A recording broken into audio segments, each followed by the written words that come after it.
사람들의 그 본심은 어떤 위기나 고난 앞에서 드러나는 것 같습니다. 오늘 예수님은 예수님의 십자가를 바로 눈앞에 두고 있습니다. 오늘 예수님께서 감람원이라 불리는 산 쪽에 있는 벳바게와 베다니에 가까이 가셨다라고 나옵니다. 예루살렘에서 보면 바로 맞은편에 감람원이 있습니다. 그런데 이제 큰 산의 정상이라고 서로 보면 될 것 같아요. 거리는 무척 가까운 것 같지만 이제 눈으로 보았을 때 그러나 이제 산 밑으로 내려가서 다시 그 올라가야 되는 과정들을 보면 또 그렇게 완전히 가까운 거리는 아니죠. 그러나 지금 예수님 눈앞엔 이제 예수님께서 십자가에 달려 돌아가실 그 현장이 바로 눈앞에 보이는 순간입니다. 여러분, 우리가 어떤 고난과 어려움이 작정하고 있었지만 막상 그것이 내 눈앞에 다가왔을 때에 그것을 우리가 느끼는 마음은 사뭇 다른 것 같습니다. 그냥 머리로서만 생각으로만 하다가 그것이 내 눈앞에 드러났을 땐 많은 사람들이 지금까지 이야기하고 생각했던 것과는 다른 모습들을 보여주게 되죠. 가장 대표적인 게 바로 예수님의 제자들이었습니다. 끝까지 예수님을 사랑하겠다고 부인하지 않겠다고 했던 제자들이 갑자기 그들에게 위협이 오고 또한 그들에게 여러 가지 생각하지 못했던 그런 어려운 상황들이 생기고 또 고난의 그 모습들이 보이기 시작하자 그들은 예수님을 모른다고 부인했습니다. 그리고 예수님을 끝까지 지키겠다고 했던 사람들은 다 풀뿌리 흩어졌습니다. 예수님께서 십자가에 달려 돌아가실 때 그 주변에는 예수님을 따르던 그 수많은 제자들이 한 사람도 없었던 것이죠. 이처럼 우리 앞에 무엇인가 내가 생각하고 작정했지만 그 일들이 현실적으로 내 눈앞에 드러나게 되었을 때에는 내 생각만큼 그렇게 삶을 이끌어가는 사람들은 많지 않은 것 같습니다. 그런데 오늘 예수님은 예루살렘을 향하여 앞서 가시도다라고 오늘 말씀에 시작되고 있습니다. 예수님은 오늘 본인이 감당해야 될 그 십자가, 그 사명을 분명히 인간적인 마음으로는 여러 가지 두려움과 떨림도 있으셨을 거예요. 그러나 그런 두려움과 떨림 앞에서 믿음으로 담대하게 그 십자가를 향해 나아가시는 모습을 보게 됩니다. 더 나아가서 오늘 성경에서 이야기한 대로 예수님께서 바로 이스라엘을 구원할 왕으로서의 그 선포를 오늘 진행하시려고 하는 것이죠. 그 짧은 순간의 왕의 입장인데 그 입장을 통해서 세상적으로 영광이 주어지는 것이 아닙니다. 무엇인가 왕이 되었고 성취되었을 때에는 그 사람에게는 분명히 보상이 있습니다. 그런데 오늘 예수님에게는 보상이 아니라 오히려 고난과 시험이 있다라는 거예요. 그럼에도 예수님은 그 모든 것들을 담대하게 앞서서 진행하고 계시더라는 거예요. 여러분, 이것이 바로 믿음의 사람의 모습인 것 같습니다. 우리가 사순절을 통해서 진심으로 우리는 어떠한 순간에도 흔들리거나 상황에 따라서 우리의 믿음이 좋아지고 나빠지고 혹은 내 주변의 사람들로 인하여서 내 신앙이 기쁘고 슬프고 하는 것이 아니라 정말 온전하게 하나님 앞에서 그 담대한 믿음을 지켜가는 그런 담대한 신앙을 지켜가시길 간절히 소망합니다. 여러분, 오늘 예수님이 그 십자가를 향해 나아가실 때에 오늘 하신 일이 하나 있습니다. 그게 뭐냐면 바로 이제 나귀를 타고 예루살렘에 입성하는 모습인 것이지요. 그런데 오늘 예수님께서는 그 마을에 들어가시기 전에 오늘 그 마귀를 타심에 있어서 본인의 생각대로 어떠한 왕의 행차를 만들지 않았다는 거예요. 어찌 보면 예수님이 마지막으로 영광 받으시는 순간이에요. 그리고 하나님의 아들이심을 공식적으로 선포하고 증거하는 것이고 말씀을 성취하는 순간입니다.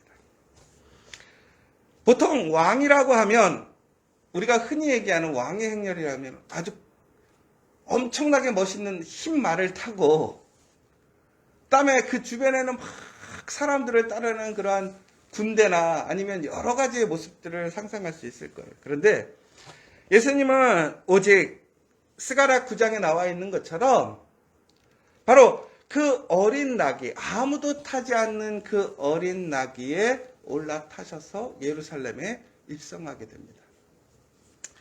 그러면서 그 나귀를 이제 제자들에게 준비하라고 말씀하시는 거예요. 그런데 오늘 중요한 것은 예수님이 그 나귀를 가져오라고 말씀하실 때에 그 나귀가 누군가와 계약이 되어 있거나 이야기 되어 있지 않더라는 거예요. 여러분, 예수님은 도적의 무리가 아닙니다. 예수님은 막 흔히 얘기해서 어떠한 계획이 없거나 혹은 예수님은 자기만을 아는 사람이 결코 아니지요. 그런데 오늘 제자들 입장에서 보면 예수님이 오늘 뭐라고 그랬냐면 너희가 그쪽 마을에 가서 어린 새끼 나귀를 보거든 그거를 데려오라는 거예요. 가져오라는 거예요. 그러면 그 주인이 왜 풀어가냐라고 물어볼 거라는 거죠. 그러면 주께서 필요하신다라고 말하라는 거예요. 그러면 이건 우리가 어찌 보면 이야기가 좀 됐나 보다라고 생각할 수 있겠지만 절대 그렇지가 않습니다. 이야기가 되어 있지 않은 상황이라는 것이죠. 예수님께서는 이야기가 되어 있지 않은 그 나귀를 제자들에게 가서 가져오라는 거예요. 그러니까 남의 집에 나귀를 그냥 가져오라는 거예요. 왜? 예수님이 쓰신다고. 여러분 같으면 어떻게 하시겠어요? 그 말씀에 순종하시겠어요?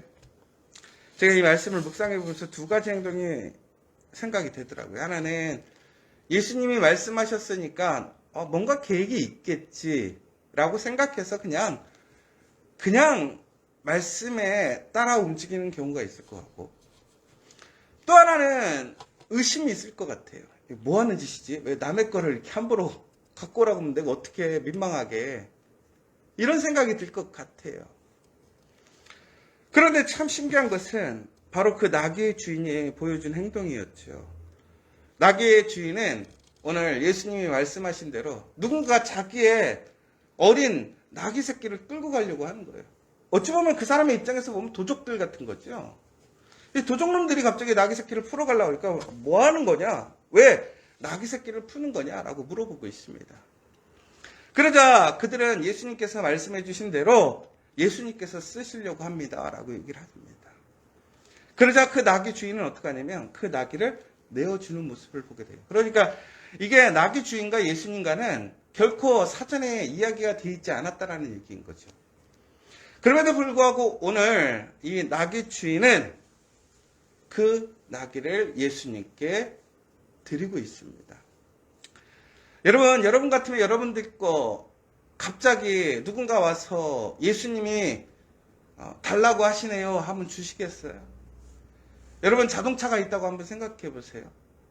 여러분 새로 산 자동차예요.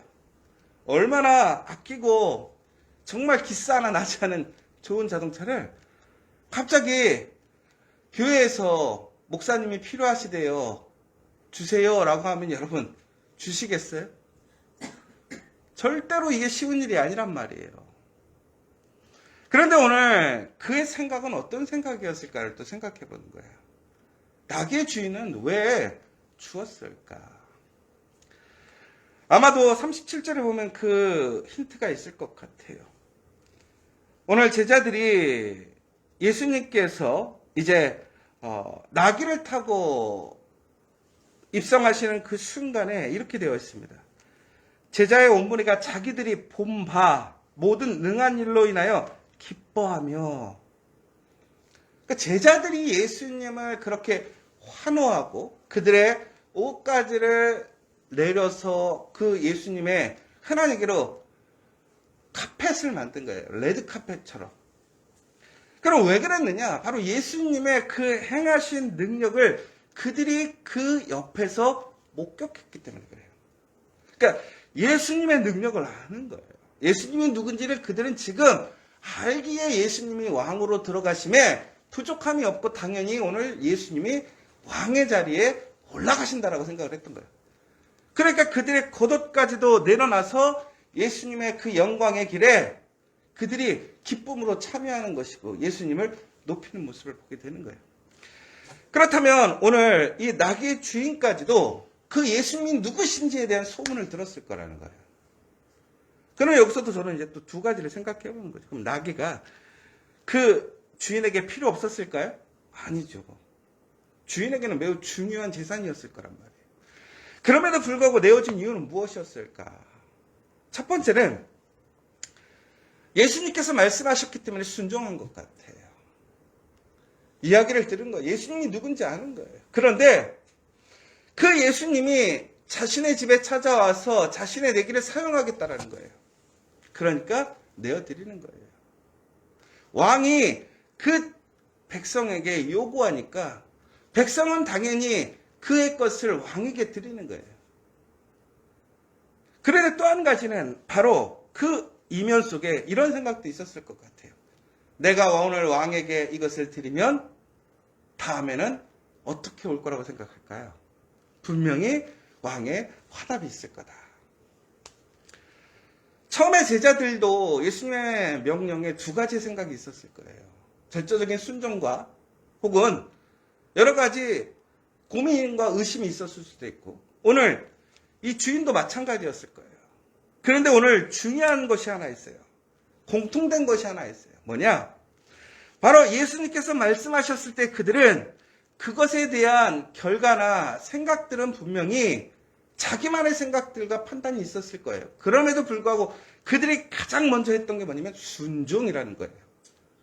예수님이 말씀하심으로 그들은 순종해서 그 말씀대로 나귀를 가지러 갔고 또 자기의 나귀이지만 예수님께서 원하신다라는 이야기를 듣고 그는 언제 되돌려 주실 건지에 대한 보상이 무엇인가에 대한 그런 확답을 듣는 것이 아니라 그저 순종으로 내어드렸다라는 거예요. 그러나 그것에 대한 어떠한 보상이나 다른 것들이 약속되어 있지는 않아요.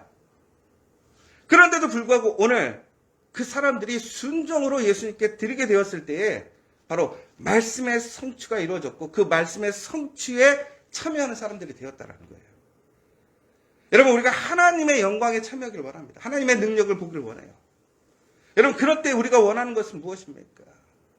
그 말씀에 참여함으로 그 순종함으로 우리에게 주어지는 어떤 결과 부상이 아니라 바로 그 말씀에 전적으로 순종함으로 참여하게 될 때에 우리는 바로 영광스러운 하나님의 그 역사에 참여할 수 있게 된다는 거예요.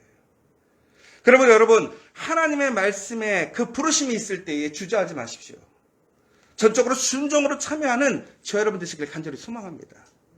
예수님처럼 그 앞에 고난과 어려움이 생길지라도 혹은 이것이 일반적인 상식적으로 이게 올바르지 않다고 생각할지라도 오히려 예수님의 말씀이 나에게 손해를 끼치는 그러한 부르심일지고 또한 요청일지라도 전적으로 예수님처럼 순종하는 사람들이 바로 하나님의 놀라운 부활의 역사에 참여하는 사람들이고 그 역사에 놀라운 영광의 기쁨을 누리게 된다는 사실이에요. 오늘 여러분 다시 한번 이 사순절 기간 우리는 그 부르심에 온전히 순종하는 사람인가 아닌가 다시 한번 생각해 봤으면 좋겠어요.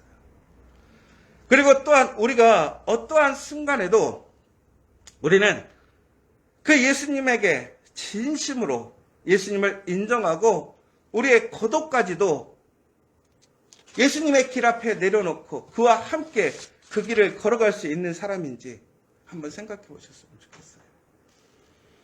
오늘 예수님이 예루살렘에 입성하고 있습니다. 여러분들은 그 예수님의 모습을 보면서 무엇을 기대하고 소망하십니까? 아마도 우리는 세상적으로 예수님을 통해서 받을 혹은 예수님께서 이제 왕이 되셨을 때에 그 개국공신으로 참여하는 어떤 그러한 혜택을 기대하고 소망할 수도 있어요. 그러나 중요한 것은 오늘 예수님께서 오늘 우리에게 함께 하시는 그 자체가 우리에게 가장 큰 영광이고 선물인 것을 기억하시기 바랍니다. 예수님께서 나와 함께 하심을 통해서 주어지는 가장 큰 복이 크다는 사실을 기억하시기 바랍니다. 예수님을 통해서 우리가 하나님께 더욱더 가까이 갈 수 있고 하나님의 말씀으로 나아갈 수 있음을 기억하시기 바랍니다. 마지막으로 예수님께서는 오늘 이 모든 일들을 말씀대로 성취하시기 위해 행하셨다는 것을 기억하십시오. 오늘 여러분, 예수님께서 제자들에게 혹은 나귀의 주인에게 그렇게 요청했던 사실은 예수님이 스스로 영광을 받으려고, 높아지려고, 혹은 자신의 어떠한 기호나 성취를 이루려고 했던 것이 아니라는 거예요. 오직 말씀을 성취하시려고 했다는 사실이에요. 여러분, 우리 사순절 기간 동안 우리가 해야 할 일이 뭐냐? 우리가 정말 새로운 길을 간다라는 것은, 하나님의 그 말씀에 순종한다라는 것은 철저하게 말씀에 순종한다라는 사실을 기억하십시오. 여러분, 내가 하고 싶은 게 있을 거예요. 내 방식대로 하고 싶은 게 있을 거예요. 그러나 정말로 우리는 그 말씀에 전적으로 순종하고 말씀대로 따라가는 사람들이 될 줄 믿습니다. 그런데 오늘 그 모습을 반대하는 사람들도 있었어요. 누구입니까? 바로 바리새인들이 예수님의 제자들이 그렇게 행하는 모습들을, 그 퍼레이드를 못하게 막는 거예요. 왜 그랬는지 아십니까? 성경의 그 모습 속에 예수님이 그 행하는 모습에 온전한 말씀대로 행하지 않았다고 생각하는 거예요. 왜 그러냐면 왕이라는 단어, 그 사람들이 외치는 왕이라는 단어가 시편에 나와 있지 않더라는 거예요. 그러니까 오늘 바리새인들이 반대하는 이유는 말씀과 다르기 때문에 반대한다는 것이고, 예수님이 말씀을 실천했던 것은 말씀대로 행하시기 위해 말씀대로 실천했다는 거예요. 그럼 이게 어떻게 된 거냐 봤을 때, 그러나 중요한 것은 이 바리새인들은 예수님의 그 모든 행함과 기적들 혹은 그 말씀의 일들을 믿지 않았어요. 그리고 더욱 중요한 것은 그 말씀을 전체적으로 보는 것이 아니라 부분적으로 보면서, 우리가 이단들이 똑같잖아요. 말씀을 전체로 이해하는 것이 아니라 부분으로 해석하잖아요. 자기의 뜻대로 자기의 논리를 활용하기 위해 말씀을 이용하는 거예요. 여러분, 이것은 말씀을 지키는 게 아니에요. 전체적으로 말씀을 온전하게 그 십자가와 구원과 부활에 맞춰서 우리는 이해하고 바라봐야 돼요. 그리고 말씀에 쓰여진 대로 우리는 전체적인 내용들을 믿고 따라가야 된다는 거예요. 여러분, 오늘 우리 사순절 기간 동안 우리는 다시 한번 철저하게 말씀대로 살아가시는 저와 여러분 되시길 원합니다. 그리고 그 말씀의 성취를 위해 담대하게 어떠한 도전과 시험이 와도 우리는 굳센 믿음으로 나아가는 우리가 되어야 될 줄 믿습니다. 그리고 어떠한 그 말씀에 요청이 있을지라도, 말씀이 있을지라도 전적으로 순종함으로 그 하나님의 놀라운 그 구원의 길에 함께 참여하여 진정으로 하나님이 주시는 그 구원의 시기간, 그 십자가의 부활을 함께 체험하고 증거하고 나누는 저와 여러분 되시기를 간절히 소망합니다.